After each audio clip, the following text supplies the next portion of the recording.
Time now to look at what's been happening in the world of sports. For that, we have our sports editor, Paul Neitz, joining us in the studio. Welcome, Paul. Hello, yeah, thank you. So why don't we start with Son Heung-min's incredible start to life in his Major League Soccer. Another goal. Another goal. Impressive. And yes, another win as well. And the latest came on Sunday, local time, as LAFC beat Real Salt Lake 4-1 at home.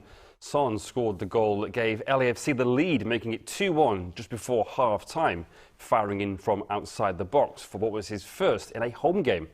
Son got an assist for the equalizer as well, setting up Denis Bouanga. He's now got 7 goals and 3 assists in 7 matches and 4 goals in his last 3.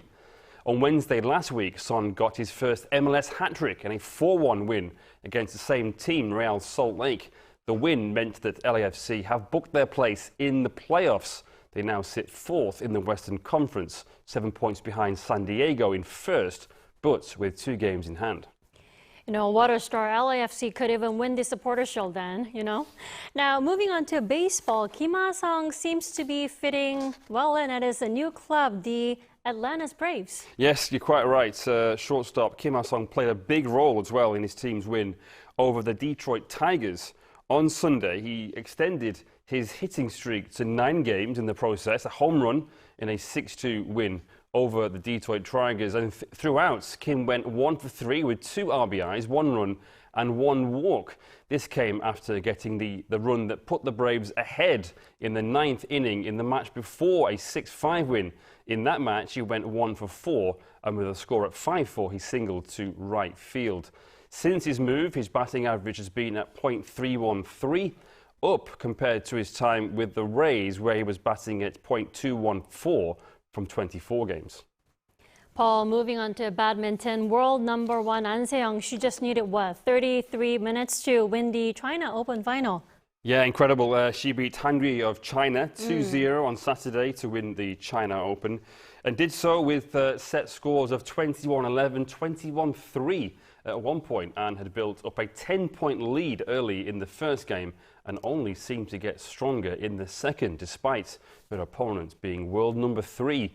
Her head-to-head now with Han Ri is 9 wins and just 2 losses. This was An's 7th title of the season, but first since the Japan Open in July. Up next is the Korea Open in Suwon on Tuesday, which she last won 2 years ago.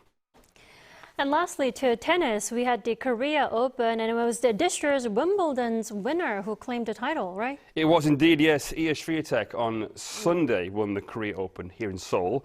It was her 25th WTA title, beating Ekaterina Alexandrova of Russia 1-6, 7-6, 7-3, 7-5. The match went on for 2 hours and 43 minutes in front of a good crowd of 9,500.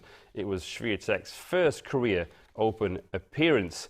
Alexandrova, who won the competition in 2022, was trying to become the first player to win the Korea Open multiple times.